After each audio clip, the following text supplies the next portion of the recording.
Well, now we'd like to give you some insight into the types of questions that you're likely to hear in an interview and what employers are really trying to find out about you through their questions. Here are 5 commonly asked questions and how to answer them.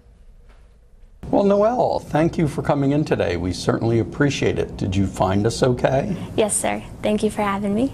We brought in Rich Mercer, an HR professional with 25 years of experience, and Noelle Lee, a college student looking for her first job as a teacher.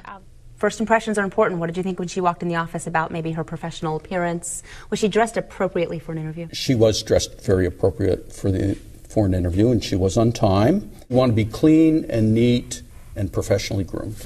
Here's a mock interview between them with some questions you're likely to hear in an interview, plus analysis of what employers are really trying to find out about you through their questions. Well, if you could tell us a little bit about yourself, that would be great. Okay, well, my name is Noelle Lee, and I am a senior at Radford University, and I'm hoping to become a faculty member for you. What are you, as an employer, looking to find out in that question? Well, we want to find out what makes her special. Why should we hire her? And the perfect answer for this is a 1-minute, what we call elevator speech, where there's 3 points to an elevator speech. It's a little bit about her background, what she does.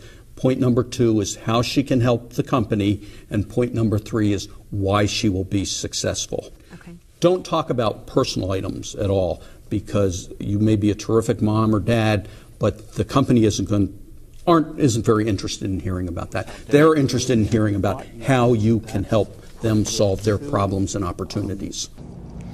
What are your greatest strengths? I'd say my greatest strengths would be my flexibility to work in situations and areas that I might find out of my comfort zone. Should you have more than one answer prepared for that? Absolutely. It would be great to have 6 or 7 prepared, and they can be anywhere from education to experience to special skills, personal traits such as dependability, loyal, great attendance. It can be a wide range of things. What is your greatest weakness? I have a hard time saying no. However, I do, when things come my way, I try to prioritize with the most important to the least important, while still keeping in mind, you know, what's best, what's going to be best for my kids that I'm going to be teaching in the classroom. You asked her about her weaknesses. Why do you ask that question? What are you trying to find out? Well, we're looking for people to make sure that they're honest with themselves and us. We're all human. We all have weaknesses. We want to make sure that they've identified, they know what they are, and they have a plan in place to address it. That's what we're looking for. It's okay to have weaknesses. We're all human. What we don't want people to say is, gee, I don't have any weaknesses, because we know that's not true. Or, yeah, I have a weakness, and then not have a plan in place to address it. That's not appropriate. Why are you interested in working here? I've heard a lot of good things about the company, about the school that interest me. I think that you all are being very innovative in your educational opportunities that you're giving to your students, and I want to be a part of that. We're looking for an individual who has enthusiasm and passion for want to work here. Well, we don't want people to just come in and looking for a job anywhere. We want people that have the interest, because we have opportunities and problems to solve. We want people to come in with energy, a high energy level and a high passion, to come in and help us address them. Why should we hire you? I think you should hire me because I am very adaptable to situations that are given to me. I am very responsible. I have a great work ethic. If, you know, I need to be somewhere in an hour, give me a call and I'll be there. The next question was pretty open-ended. You asked her why we should hire you. That sounds to me like an opportunity to sell herself. Oh, it's a terrific opportunity. It's an opportunity for her to bring to the table everything about her that's good about her accomplishments, her skills, her education, anything she wants. It's an open opportunity to say why she's the one. And people should take full advantage of that. Now, those were just 5 commonly asked interview questions, but we actually have 5 more questions that you can see online. To watch more of this interview, go to blueridgepbs.org and you can see the complete mock interview. Let's see. Where do you see yourself 5 years from now? I see myself, hopefully, still working with you all. We're interested in people coming in, stepping up, and fixing our opportunities. We don't want to come in, train someone, and have them go off to another employer in a year or 2. We've invested with people, we've invested time and training in people, and we want to have them stay with us for some period of time.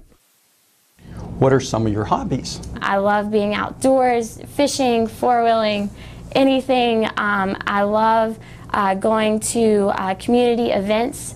Why does an employer care what she does in her own time? Well, we want people that are well-rounded. We don't want people that are focused solely on the job. We believe that a well-rounded person can make a very good contribution to the company.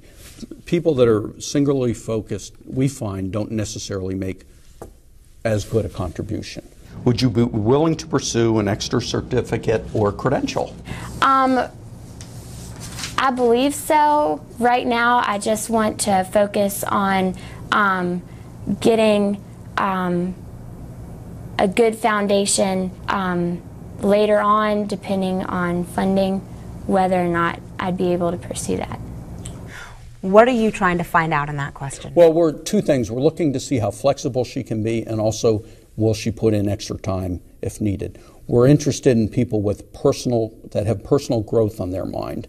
But also we have again opportunities, and we're looking for someone that can grow with us and help us solve and address these opportunities.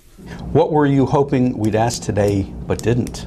One of the questions that I think I would have liked you to ask is what my greatest disappointment is, because I don't look at experiences as disappointments. I look at them as growing experiences. What's the key to that question? Well, again, this is another open-ended opportunity to say why she's terrific. And when you prepare for an interview, not all the good things that people do come up in the interview. So this is an open-ended opportunity for her to come up with something that she's prepared for and has done a very good job, and just for whatever reason hasn't come up in the interview. So it's a wonderful opportunity for candidates. Again, another bragging opportunity. You got it. Do you have any questions for us?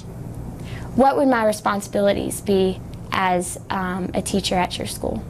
This requires the candidate to do their homework. Good questions along these lines are, gee, what are the projections for profitability? Or what would be my duties? The priorities, the near and the short term and the long term. Questions that wouldn't be appropriate to ask here would be, gee, can I have vacation in the first month that I'm off? Or things along those lines. So we're interested in people that are interested in us and have done their homework on us. So do your research before you come to the interview. You got it. Okay. Anything else people need to know about preparing for an interview? Just prepare. You may get asked anything, and be professionally groomed and there on time, if not a little early.